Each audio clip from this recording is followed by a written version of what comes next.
Running a Fever, episode 435, The Drive for Happiness.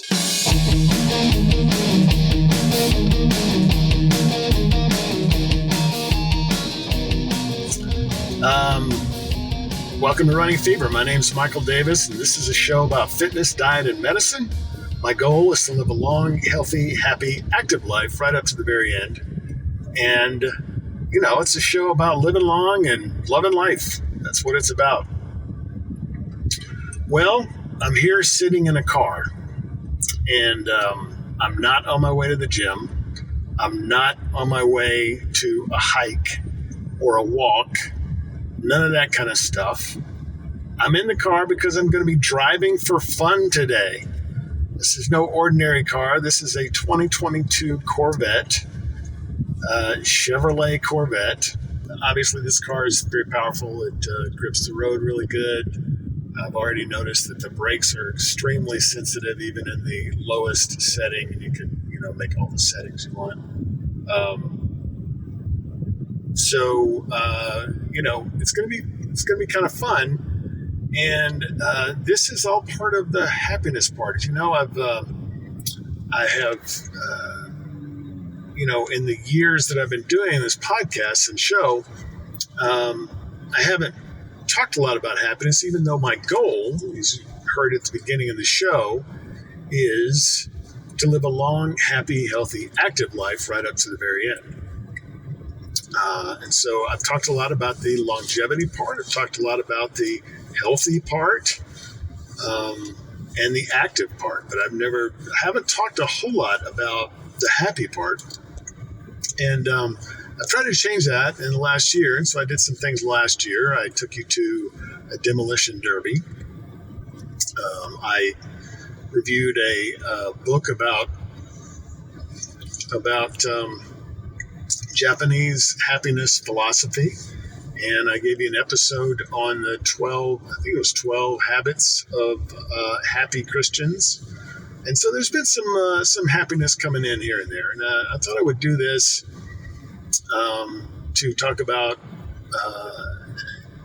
a new activity. This is a new activity that I've also talked about being out in nature and how that helps me psychologically. It makes me happy.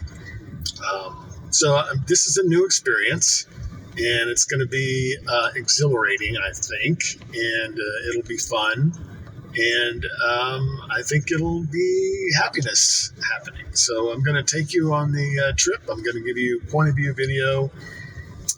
I'm going to record my voice, and this is going to be a few hours trip today, and I'll probably do something different tomorrow and the next day. I've got this for 3 days over the weekend, and so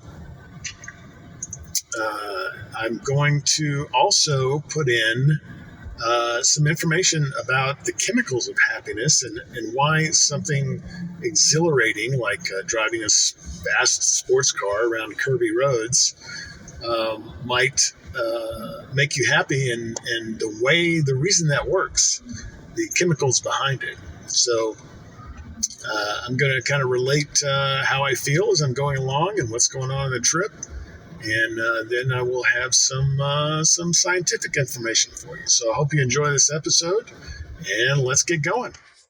Okay, for all you podcast listeners, I just wanted to apologize. I did record my reactions during the drive, but unfortunately that audio has been lost during the production process.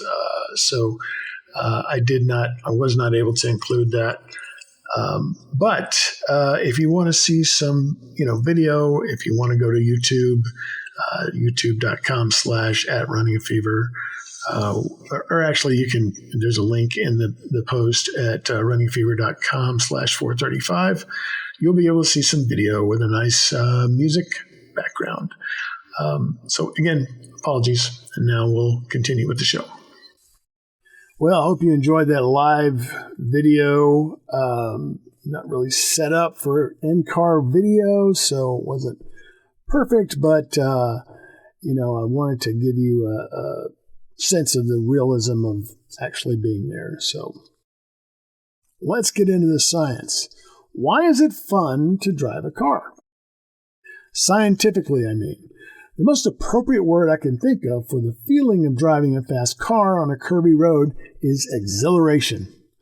Biologically, this is caused by a cocktail of neurotransmitters and hormones, primarily dopamine, norepinephrine, and adrenaline, which is epinephrine. These chemicals together create a feeling of joy, excitement, and increased alertness. Dopamine drives the reward system and is released in response to novel and exciting stimuli, while adrenaline and norepinephrine prepare the body for action with a surge of energy by increasing heart rate, blood pressure, and blood flow to muscles. This neurochemical flood, triggered by events like risky play or falling in love, stimulates various brain systems to produce the psychological experience of intense, pleasurable excitement. Have you ever been in love?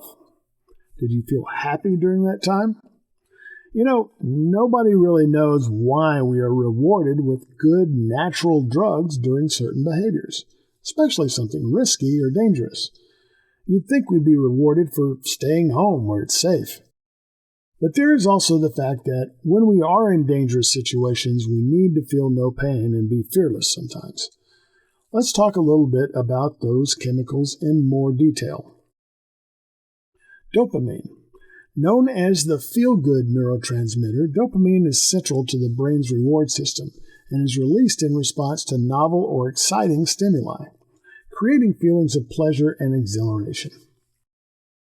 Adrenaline, or epinephrine, this combination of hormone and neurotransmitter, is a core part of the fight or flight response, leading to an exhilarating surge of energy, increased heart rate, elevated blood pressure, and increased blood flow to the muscles. Norepinephrine. Working alongside adrenaline, norepinephrine also increases arousal, alertness, and excitement, preparing the body for an intense experience. How do these chemicals work together? By triggering the response, novel and exciting situations or activities, such as risky play in children or a new romantic encounter, trigger the release of these neurochemicals by activating the brain and body.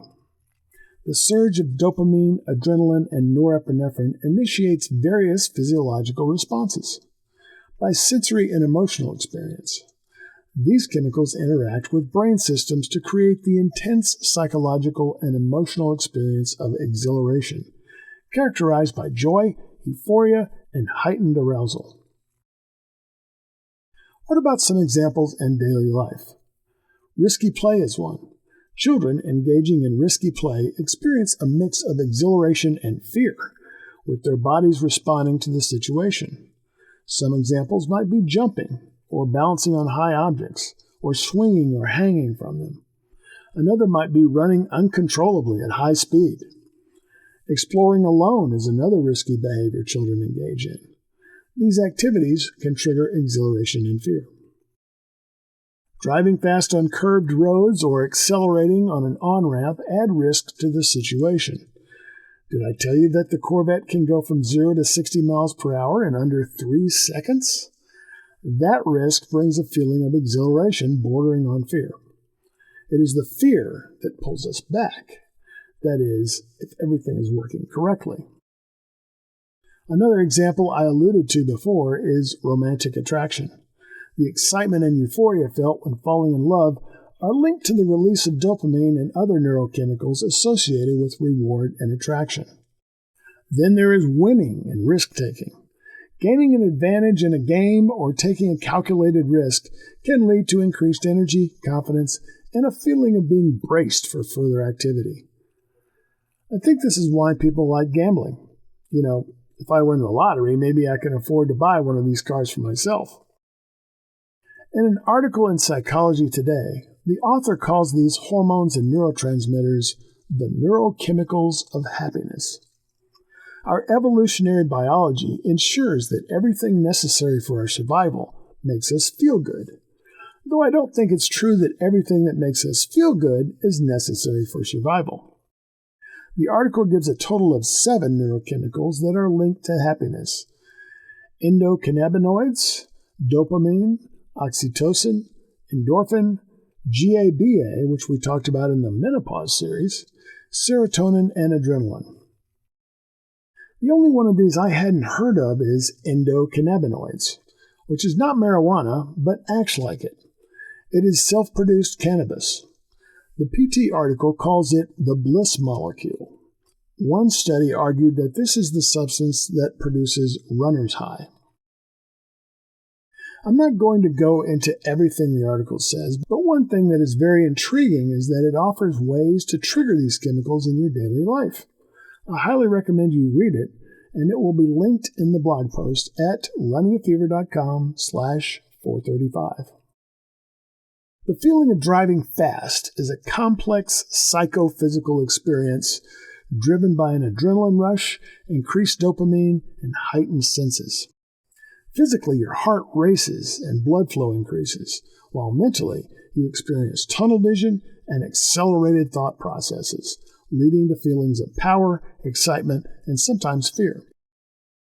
The sensation can be amplified by factors like wind, engine noise, and a lowered car position, making it a powerful and potentially addictive experience, similar to other thrilling activities. You have to be careful, though. The thrills you get from driving fast can lead to feelings of overconfidence and invincibility, which can impair decision-making, and it can be stressful as you feel that lack of control. I think I like it.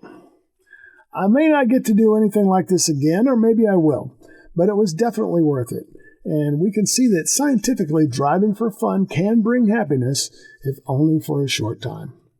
And so remember, if you've got the fever, keep it burning, and if you don't, catch the fever, and I'll see you next time on Running a Fever.